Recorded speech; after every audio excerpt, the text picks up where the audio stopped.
Welcome to Upon Walton Farm and day 3 of the Ukrainian countdown that's leading to a wonderful and beautiful Zakusky table.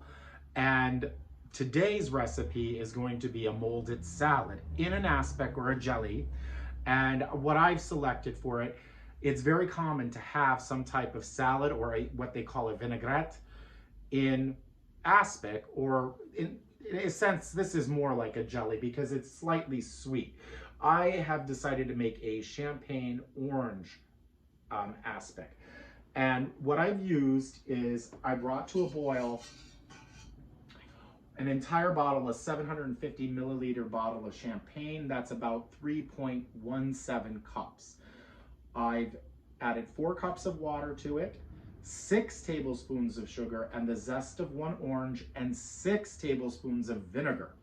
And I've used white vinegar. You can use apple cider vinegar or white wine vinegar. Don't use red, because the color of this will have a slight golden color to it, almost a yellow verging on orange, and it's really, really beautiful.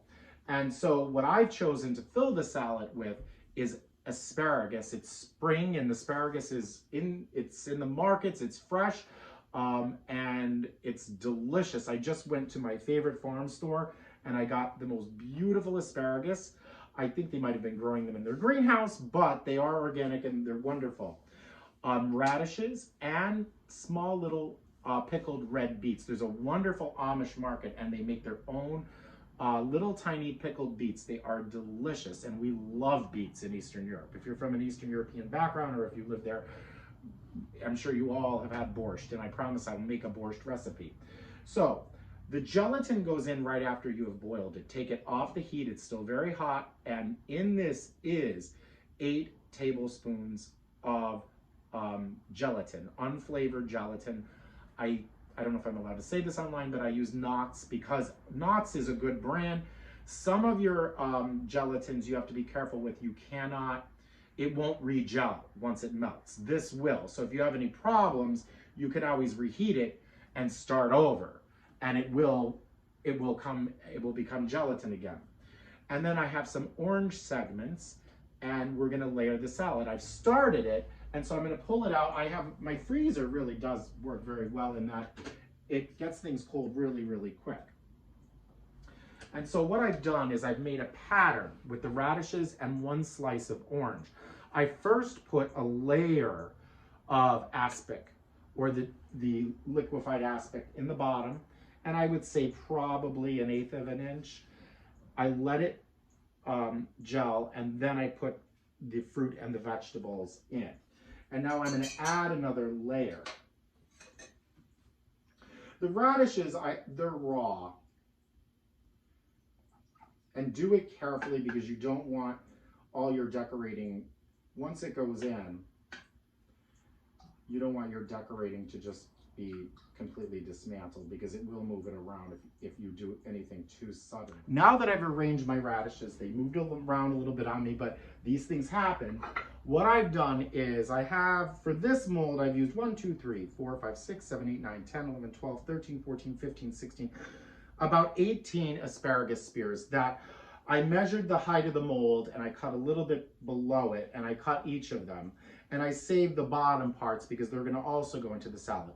I blanched them quickly for 3 minutes in the microwave, pulled them out, and immediately, to get this beautiful green color, run cold water. I do it from my tap. I have a well here, so I don't know if you have public water, if the water is cold. Like here, it's cold when it comes out, especially this time of year. And I don't have to worry about ice, to basically set the collagen to get this gorgeous color. So upside down, I'm going to put the spears into my mold. And the way my mold is arranged, I'm doing 2 of them at a time. And then I'm going to add a little more aspic. And I chose this fluted mold specifically for this because I thought, well, geez, this is going to hold my asparagus nicely. And it is. It's working perfectly. I haven't done it this way I've never used this mold before. It's brand new. I got it at a local kitchen store.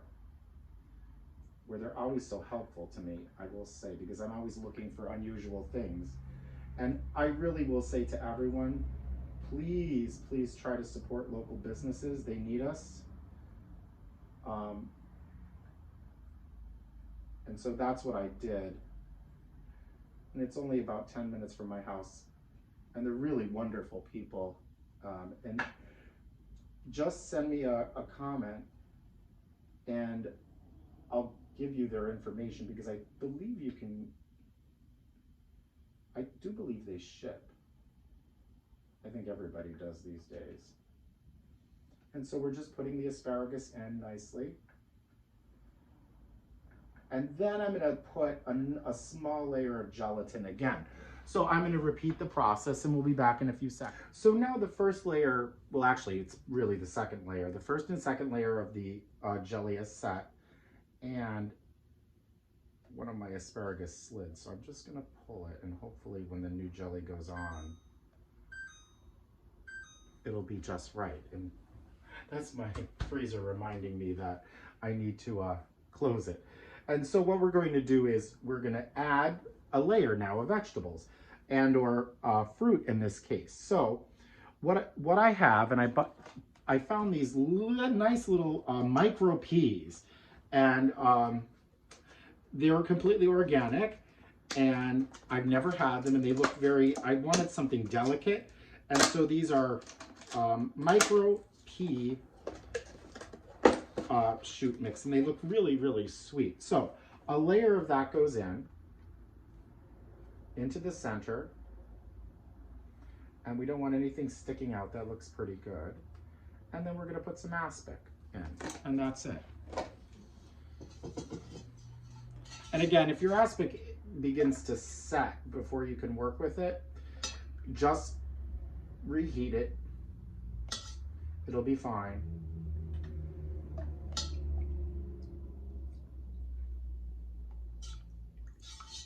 And I want to get some of the pieces of orange, and then we're gonna just layer the vegetables.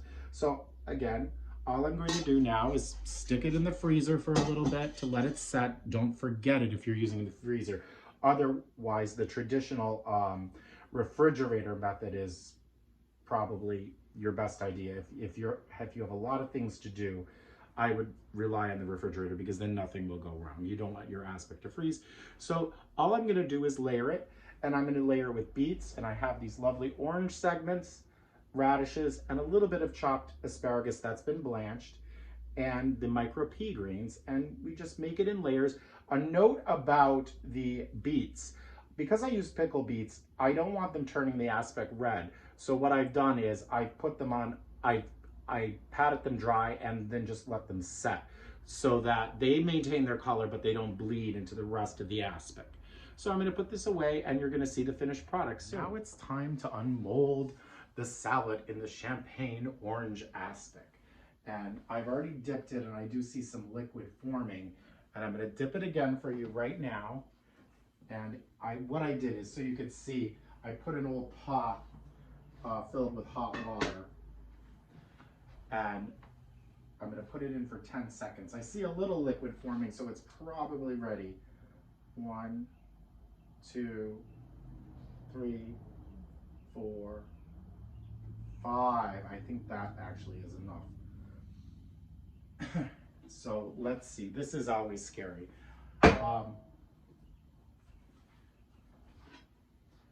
So I'm gonna take my platter, or I'm just using a dish. And this is a tall mold. So I always do this over a sink, just in case. You never know what could happen. And I've had aspics fall apart on me. It's probably the most stressful part. You do all of the work and you just pray it comes out. And so you flip it.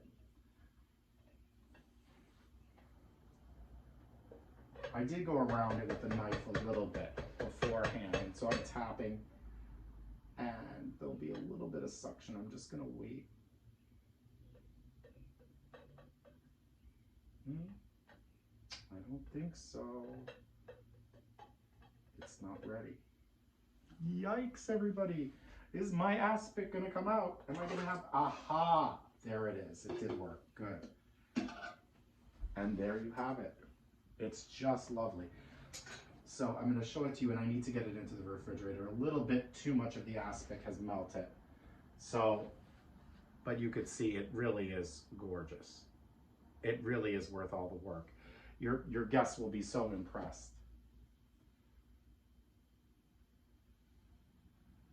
And that will look perfect on the buffet.